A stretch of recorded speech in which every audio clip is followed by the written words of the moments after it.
Good evening, students. Once again, welcome to our channel. Today, we'll read class 5th English chapter 1.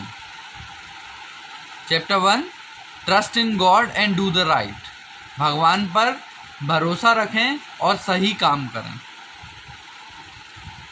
So here we start from Courage, brother, do not stumble, though the path be dark as night. There's a star to guide the humble.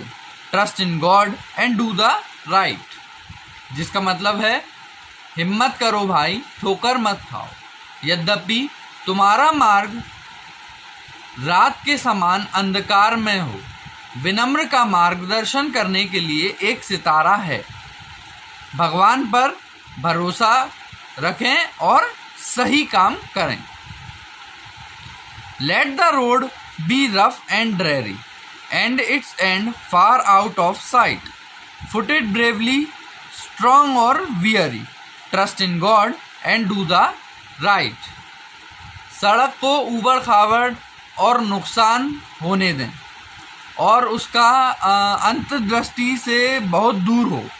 मतलब जो हमारी मंजिल है वो हमारे ice की जितनी जाती है रैली उससे काफ़ी दूर हो, हमें दिखाई ना दे रहा हो, लेकिन उसे बहादुरी से पूरा रास्ता चलें, थका हुआ फील ना करें, स्ट्रांगली चलें, भगवान पर भरोसा रखें और सही काम करें. यहाँ पर हमारा चैप्टर कंप्लीट होता है. Chapter 1 trust in God and do the right. ये पोएम है और इसके पोइट हैं नॉर्मन मैक्लियोड. देन यहाँ हमें ग्लोसरी दी हुई है डिफ़िकल्ट मीनिंग्स की, difficult word meanings. Then word power है जिसमें मेक सेंटेंसेस हैं, ये वर्ड से हमें सेंटेंस फॉर्म करने हैं. देन मैच द फॉलोइंग, इसको हमको सॉल्व करना है. गाइड कोई ऐसी चीज़ जो हमें राह बताए. तो to explain to somebody how to do something, किस तरीके से चीज़ें करना है, टू गाइड. तो ये फर्स्ट हो गई. Then stumble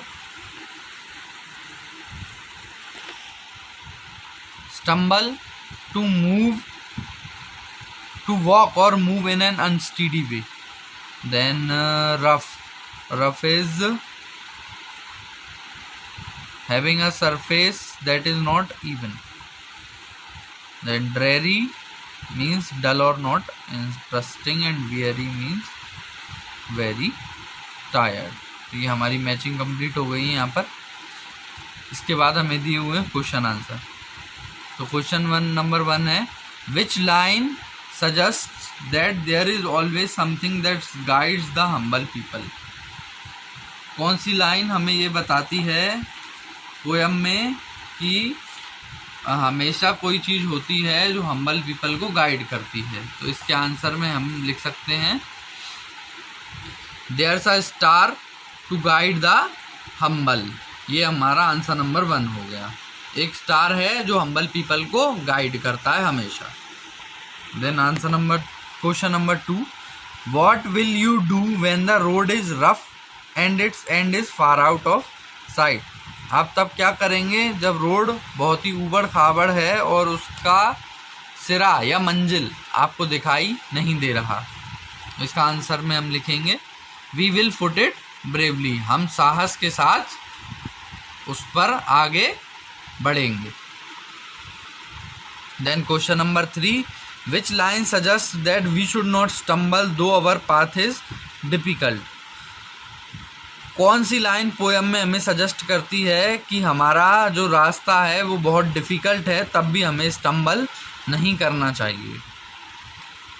so answer number 3, courage brother do not stumble though the path be dark as night. ये लाइन है पोएम में जो हमें बताती है कि अगर हमारा जो पाथ है, हमारा जो रास्ता है मंजिल पाने के लिए, वो काफ़ी लंबा है और उसका सिरा भी हमें दिखाई नहीं दे रहा, तब भी हमें उसे साहस के साथ में चलना चाहिए. We should not stumble.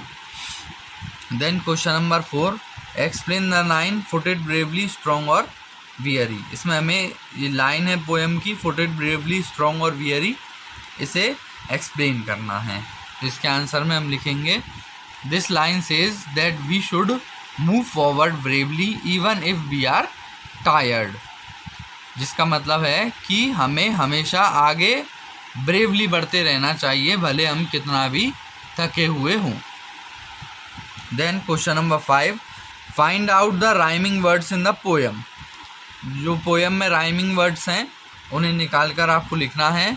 So here is the answer. Answer number 5, stumble, humble, night, right, dreary, weary, sight, right.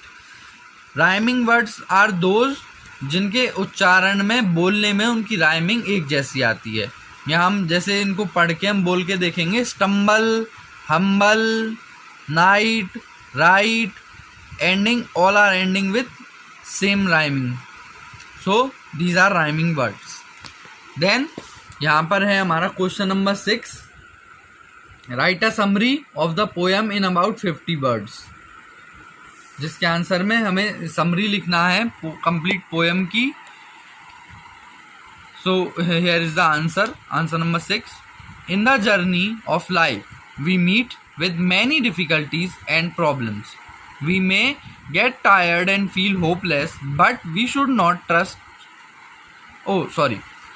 trust the God and keep our trying. If you don't give up and have faith in God, you will overcome the problems and succeed. This is the message of the poem. जिसका meaning है कि हमारी जो life की journey है उसमें हमें कई सारी डिफ़िकल्टीज मिलेंगी, प्रॉब्लम्स मिलेंगी, लेकिन हमें उनसे थक कर या हार कर, होपलेस होकर नहीं बैठना है। हमें भगवान पर भरोसा रखना है और कोशिश करते रहना है।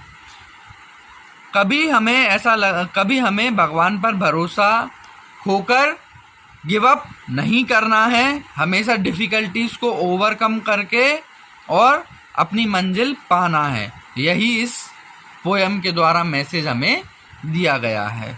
तो यहाँ पर हमारा चैप्टर 1 क्लास 5th इंग्लिश का कंप्लीट होता है। वीडियो आप सभी लोग फुल वॉच करें and please like, share, comment and subscribe. Thank you students.